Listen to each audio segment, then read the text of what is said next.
Hello and welcome back to my channel. My name is Deborah Carr and I write historical fiction in that name. I also write contemporary romance series as Georgina Troy and thrillers as Ella Drummond. And my daughter's just popped into my studio and given me this gorgeous little, it's a custard tart, it's a Portuguese custard tart, and I could have the name wrong, but I think it's pasta de nata. I think that's right. Anyway, it's delicious, very crunchy and very tasty. And I look forward to eating that as soon as I finish chatting to you here. I've also got a cup of tea. I've had my coffee already in my favourite Dunelm Bumblebee cup mug. I like that.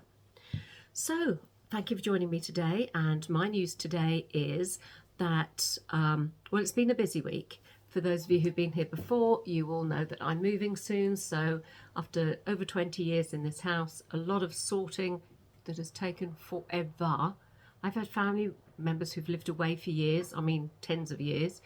So there's hundreds of letters, some with photos, so many things to go through, and it has taken so long to do.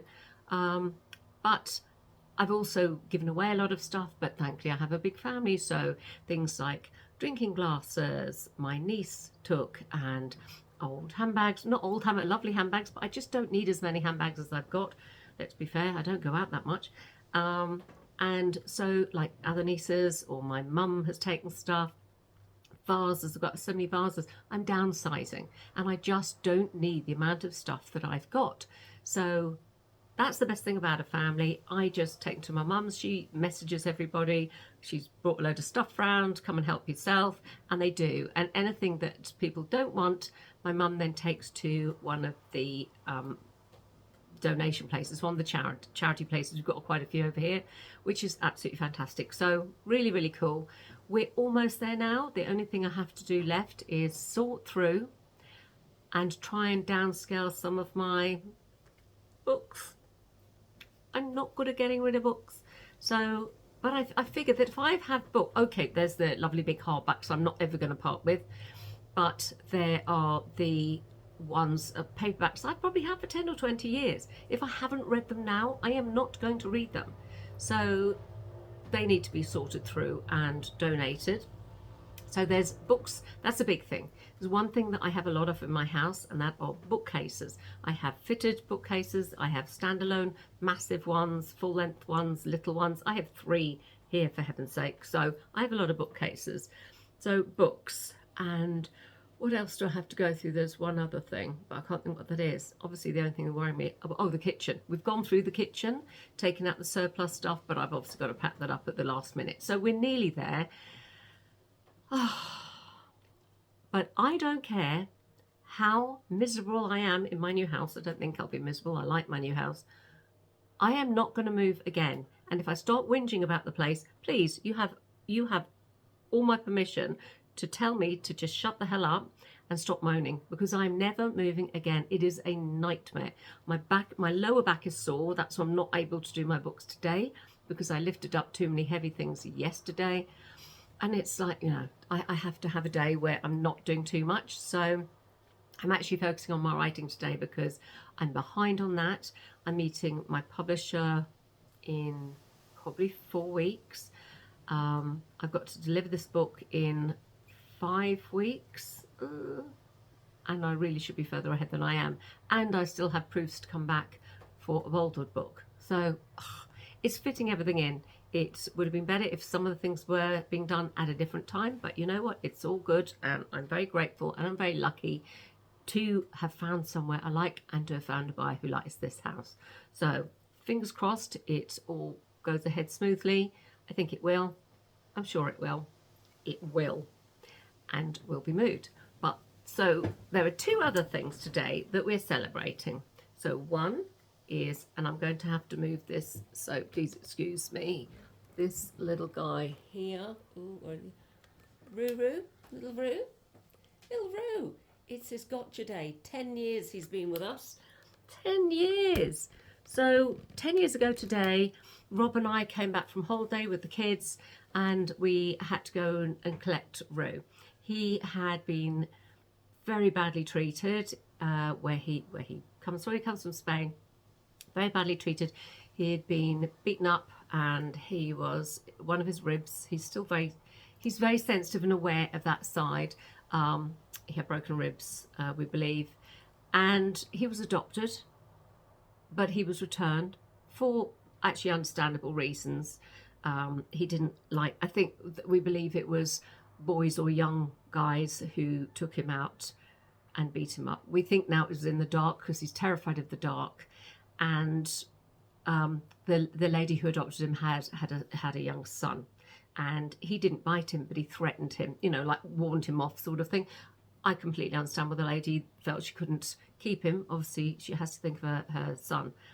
And so he was sent back, and the place we adopt them from, I don't know if it's the same in every animal adoption place, but you sign a contract in that if you can no longer keep the pet, you return it to them, and they then will rehome the animal to somewhere they deem fit. And I think that's great. So we saw him, she contacted us, and our other dog Jarvis, who is very anxious, he was a street dog. Claude is everybody's best friend. Claude, you could actually, literally the postman could come and take him and be perfectly happy. Anything for attention, Claude. But Jarvis very nervous too, and she thought that she knew that if he came to us, it didn't matter how difficult he was, how stressed he was, anything else, we would find a solution and we wouldn't give up on him, and we haven't. He is a very sensitive dog. He is a very nervous dog. My brother-in-law is a professor of psychology, and he actually said, that dog has PTSD. Literally, practically everything triggers him. But he's the sweetest little guy. His nickname with us is Bunny. He's the sweetest little guy. You just have to be aware of him and his things that frighten him and stuff like that. And we adore him. So 10 years today, we collected a little Roo, and that's great. So that's one of the things we're celebrating today. And the other thing is the Witching Hour comes out in a month today. So the 29th of September. I'm very excited, very nervous. It's a very different direction for me. I'm anxious nobody will buy the book. Nobody will like the book. It's receiving its reviews on NetGalley. There's some amazing ones, best reviews I've ever had.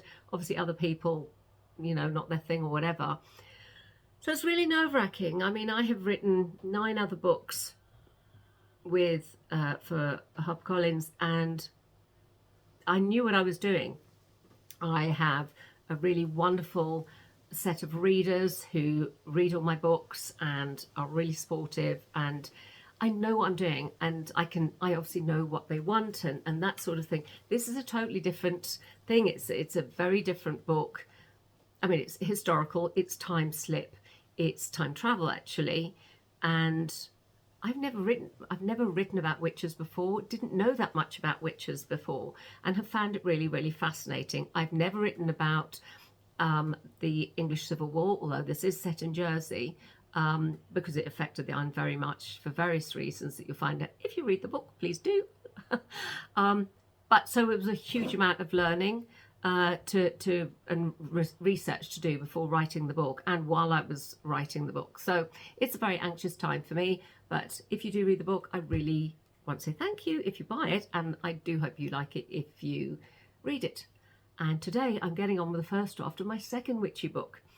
So yeah, I'm enjoying it, but again, I don't know what people are going to think of the first one, so it's a little bit, I'm on the right track, whatever. My publisher likes what I'm doing, so I suppose I should just trust that she knows what she's doing and just shut up and just get on with it. But yes, so that's what I'm doing today. That's what I'm doing this week. So it's all busy, but it's all good. The sun is even out today, and my garden is looking nice. I will have to mow it again, but no, all is good. So I shall leave you to get on with your day. Thank you for joining me. If you've enjoyed this, please give a thumbs up, and please tick on that subscribe button to get an alert each time I have a new vlog out, which generally is once a week. And I'm now going to go and I'm going to eat my, I can't remember what it's called already, passion donata.